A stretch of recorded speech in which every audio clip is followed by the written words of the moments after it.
Welcome, everyone. Welcome to Alien's Joy. This episode today, all about self care and lots of me time, right? Something that I frequently need to think about and need to be aware of that I need it. I want to welcome you to this episode, Alien's Joy. We are live on Roku, Amazon, Apple. I'm so glad to be here with you today. Let me give you a couple of nuggets today, a couple of golden nuggets that you can tuck and apply and hopefully, create some awareness around and know that you need it. It is a beautiful weekend here. It is in my coaching world a very busy time. I'm an executive coach. I do wellness programs. I do executive coaching one-on-one, and I do webinars and masterclasses and so forth. You can find all about me on alionhaan.net www.alionhaan.net. Let's talk a little bit about the things that I had in mind for today. So we are talking about self-care and 8 pillars of why this is so important. Self-care is extremely important for everybody. We all have to engage in it. I think that I am taking care of myself, but sometimes I am a hard worker. Sometimes I go, go, go, go, go. And I just kind of forget to do the things that are really important and that are important for my health and well-being. It is very important to fully enjoy Elian's joy, right? I'm giving you some joyful moments today, joyful tips.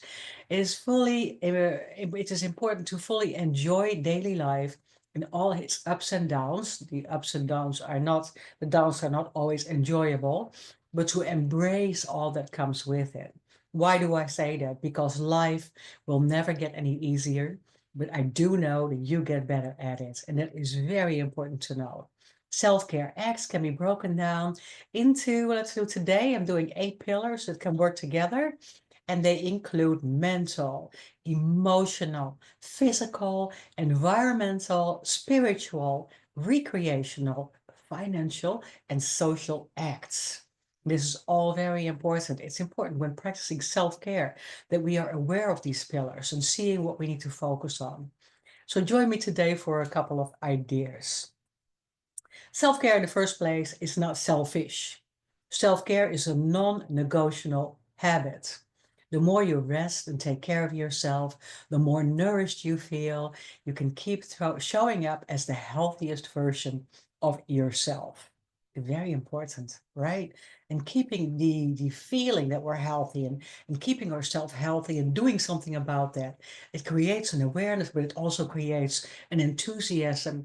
And at the end of the day, you can pat yourself on the shoulder, right? Like my mentor always says, right hand on the shoulder. Yes, and just make sure that you win at the end of the day, or that you celebrate your wins at the end of the day. Very important. Self-care also allows you to maintain a healthy relationship with yourself so that you can properly take care of your mental health and your well-being. Very important. Your mental health and well-being, very important. Not to fall for all kind of slides into, uh, feeling insecure, not standing into your courage and confidence, things that you might lose, very normal, we all do, but being aware of it creates the possibility and the opportunity to turn it around, right? It's also remember that self-care looks different to everyone. So what works for you, what makes you feel good, is what you should do. Therefore, self-care is not only for your well-being, but also for your productivity, very important. Because if you feel good, if you feel healthy, if you feel mentally in a good place, if you feel physically and spiritually in a good place, if you are financially okay, if you are socially, environmentally okay with your friends and support system, then that is all very important for your productivity. If you are working, especially I work a lot with people that are in their own business, and they have their own business, they are self-employed, they are looking to keep to stay in that productivity, right? To stay into the discipline that it takes every day and that accountability. Very important to encounter these other pillars of self-care so that we can actually do that and be our own boss. So there's 8 main areas of self-care that I want to point out today again. So we talked about that physical, emotional, right? Sometimes it just takes a little bit of a chore. and a little bit of a thought, a sit down, a chore in a sense of let's sit down and think about what we really need. If you're going out, do something that you really enjoy. If you are, I just posted an article yesterday that it is very important to make sure that you move a lot, you get your exercise in, but we don't stick with it. If it's not something, again, that we enjoy doing, we have to be joyful at it. We have to enjoy it. It has to be fun, right? And sometimes with friends, an accountability buddy, and so forth. So if you're choosing activities that you're comfortable with, then switch them up from time to time, but just do what you love to do a few times a week. We're talking about physical self-care, right? Physical self-care is, I always say, the most important part of self-care, because if you don't take care of your body, where are you going to live? We have to take care of our body. We have to make sure that we are working on our strength, especially getting older.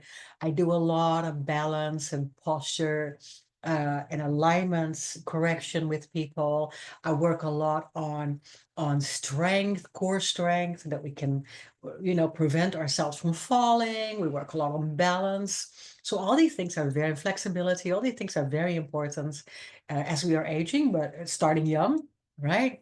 It is really important to find something that you would love to do and that you can do with somebody else. If you have that set up, it's not a hard thing to do that daily, but make sure that you do it at least half an hour a day or maybe 3 times a week for a longer time. If you're going out of the door to maybe go to the gym or maybe go to the football fields, right, where you can enjoy being active in all at all times. It's always helping your mental health and your emotional well-being as well. So it is a well-balanced diet. So lots of exercise during the day, and of course, lots of sleep. All has to do with that physical care. It boosts your energy levels and just overall quality of life, right? Absolutely. So you can also something that I frequently need to take care of for myself, because I'm a bad eater in a sense of I've always done it in my life. I don't like to have a lot of meals during the day, so kind of like a picky here and picky there, but I also tend to forget. And I do need to eat healthy and have nourished meals.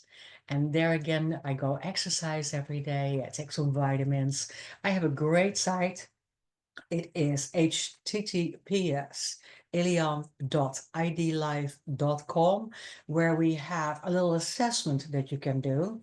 And in that assessment, it is free.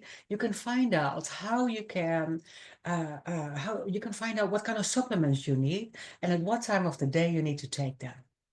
And they are customized for you. So if I need to take supplements for joint health and muscle support, and maybe for sleep or maybe for stress, then this test will tell you, this free assessment will tell you what you need and at what time of the day you will take them. And you can take them. And so this is very awesome. I'll leave the link again in the show notes. Drink a lot of water. Start with a glass of water every day. In the past, I learned that if I do that, it's a very good feeling. It gives me energy, it wakes me up. But also, if I do that visually, I think that is my inside shower, right? So I go in the shower in the morning and I drink a glass of water for my inside shower. So it's a really good thing to visualize. It just gives you a good feel. For me, it works to get between 7 and 9 hours of sleep. It's not for everybody, but that is the average, right? And then, of course, we need lots of time in nature. Good for us. What can we do for that mental care? We can involve in psychological and cognitive thinking on what we need to do for our mind to stay creative and to stay in growth, right? We have to process information that comes at us and always respond to it and not react to it. So take some time to process the things that are coming to you, the not so fun things, the difficult things, the pain, the loss, the grief. Everybody goes through it. We all do. We just have to take time to process that. So mental self-care, emotional self-care is stimulating the mind. We might read about it, We might have others to support us. We might allow people to give us some nuggets of advice. But we want to develop a growth mindset where we do not stand still and say, well, this is it, my way or the highway, right? And then for the next 40 years. That overall doesn't work for everybody.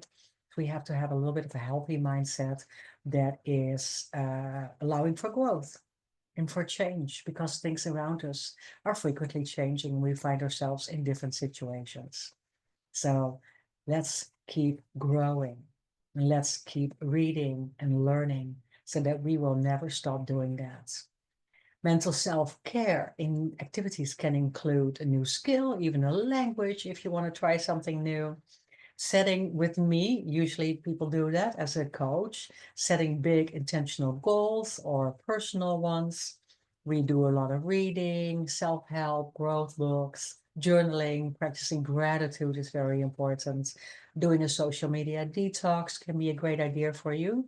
Maybe just engaging in social games with others, like a game of chess or cards, and all the time practice that positive thinking. If you catch yourself in negative thoughts, very normal. We all do that, but we have to keep practicing just positive thinking around us. And what can we do for emotional self-care? We can learn to understand part of this development, part of this self-mastery and growth, learning to understand our feelings and learning to understand ourselves better. What do we do with these emotions? We might give them a name. We might try to describe our feelings, make them come alive so that we can actually better understand what we're going through, right?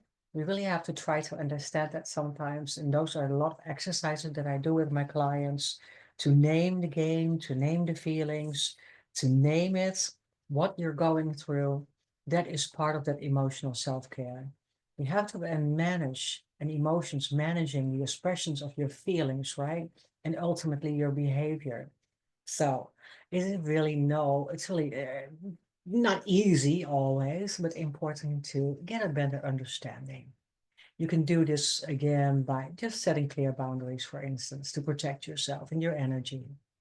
Spending time alone and really being able to like yourself and being by yourself, like yourself is a big part of that. Journaling helps a lot. Coaches, mentors, and therapists help a lot. Really practicing self-love and self-care and having a good cry once in a while. Write down positive affirmations that might help you become a little bit more clear or create some confidence or step into courage, excuse me, or step into a little bit better feeling of self-esteem and confidence, right? We are using affirmations to do so. And don't forget to ask for help all the time. What is number 4E? Environmental self-care. In order to truly thrive, you need to be in an environment that means inside a place where you can be supported and where you can feel joy and happiness spending your time. Right? For some people, that can be a bustling coffee shops. And for me, that is a nice and tidy, quiet home. Um, in the past, it was both. So it really is a place where you feel at peace, where you feel calm, where you can do your thing, and where you have the right support system around you. So your environment should always motivate you rather than distract you or makes you feel depressed. And if you're even around people that make you feel insecure or depressed, then that is not the right support system. We need to get away from that. Our personal spaces should be organized and clutter-free because it gives you more room for creativity and more room for self-care instead of having to look for something for a few hours and spending your time being busy with things that you don't need to be busy with.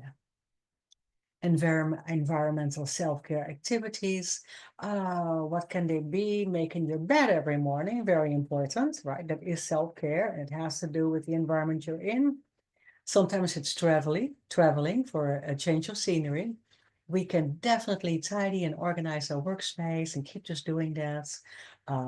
Just clutter your wardrobe regularly. I call that all purging, right? Just getting rid of stuff that we don't need anymore and that we don't use anymore. Sometimes it's just walk, a good walk, and sometimes it's just a walk to a very nice coffee shop or place of being where you're going to spend time with your friends.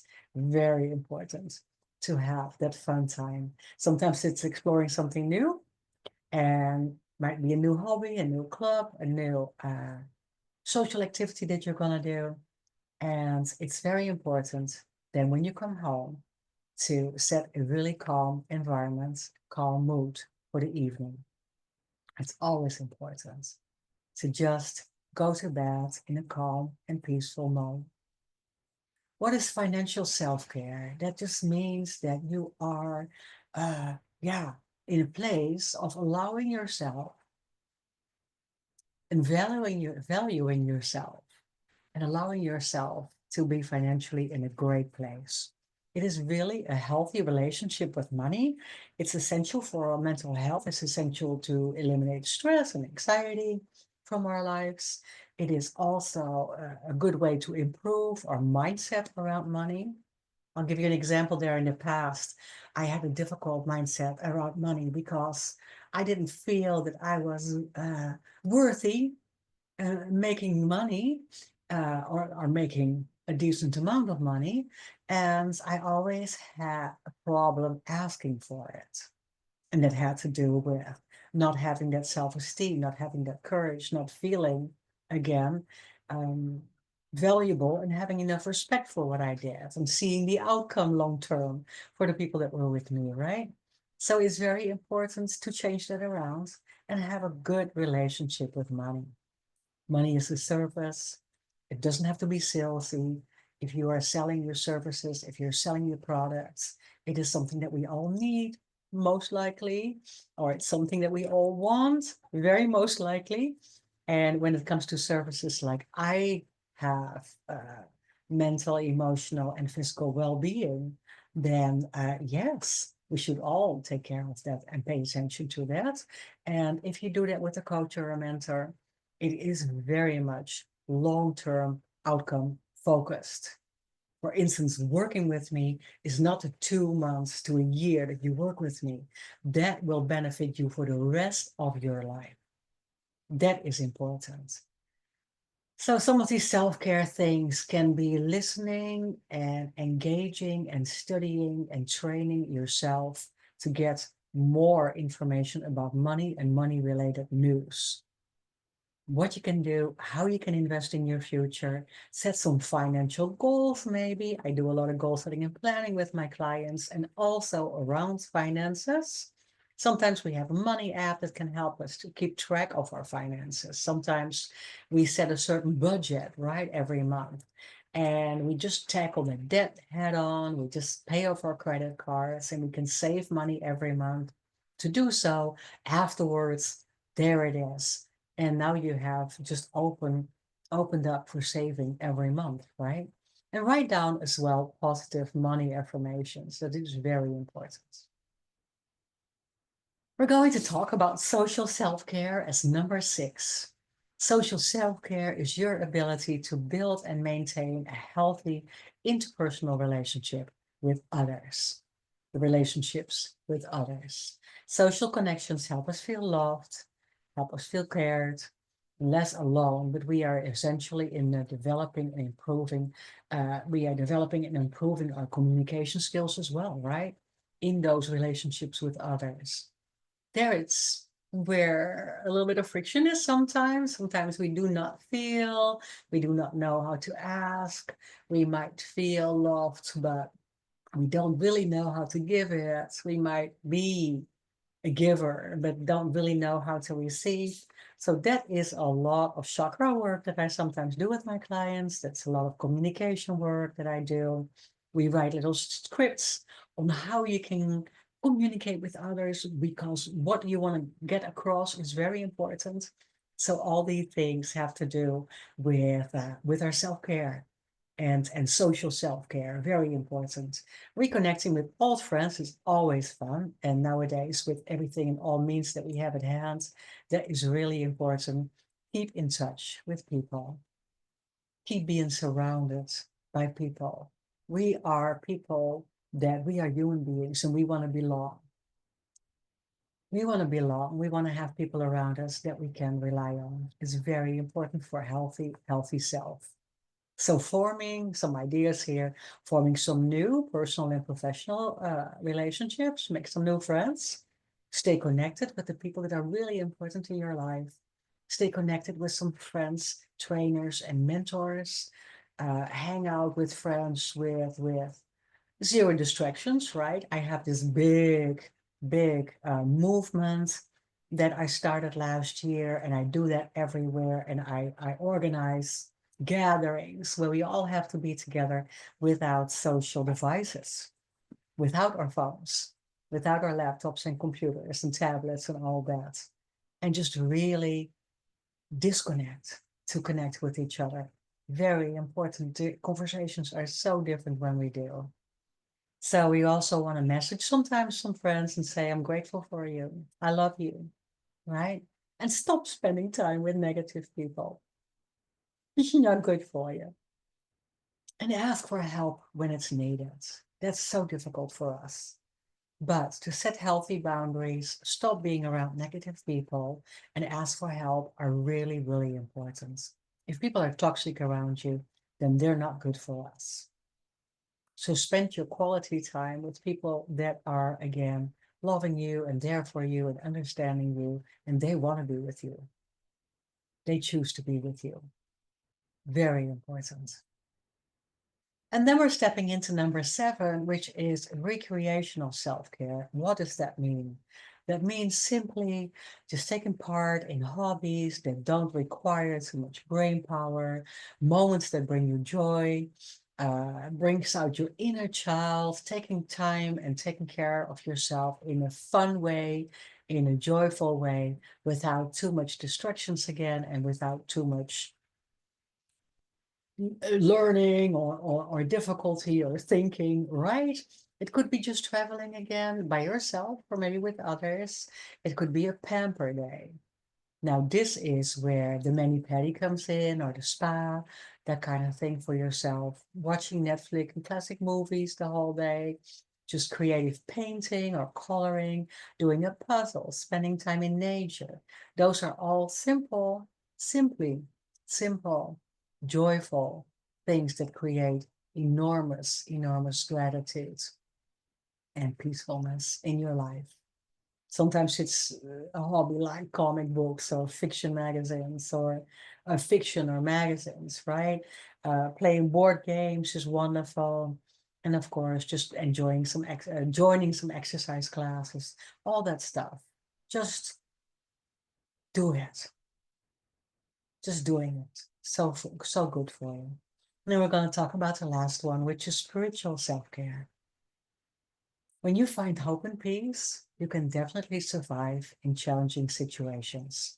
While other areas of self-care, they really focus on mind and body, spiritual self-care aims to nourish the soul. And it's different for everyone. Sometimes practices help you tap into your inner being so you can find a deeper purpose and more meaning in your life. And that can be yoga, that can be meditation, that can be a walk. This area of self-care can also allow you to really silence the noise around you, silence the noise at work or the stress around you, and find internal calm and peace. And that can be, again, meditation or breath work or spending time in nature, going to a place of worship or going to the church, doing yoga or Tai Chi, mapping out your core values is always a good thing to do. And really dedicating time to self reflection and manifestation. It is not about spoiling yourself with a big treat or a moment of luxury or staying in a big hotel for the weekend or purchasing new clothes. It is all much simpler, much more internally nourishing. The one that teaches us to put ourselves before others in time and not feeling guilty about it. It should be more of a daily practice. And I always say, establish this practice, routine, habits in the morning. All that becomes very habitual. If you have a routine in the morning, it's very habitual and it becomes very disciplined.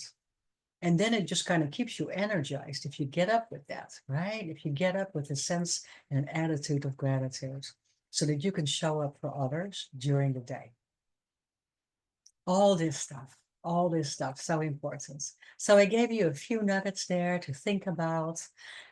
Don't confuse any, don't be confused about all the little tips, and just do what makes you feel really good when it comes to that self-care. Stepping again into that physical, mental, emotional, environmental, financial, social, recreational, and spiritual care. If you have any questions, you of course can reach out to me anytime. And again, you can find me on elianhaan.net, www.elianhaan.net. And just find me, ask questions. I always have a free discovery call for anybody that needs help, and just call me. I'll be glad to talk you through and talk with you and talk you through a couple of options of things that we can do together. And if just a one-timer, that's great too. No obligation there, just reach out.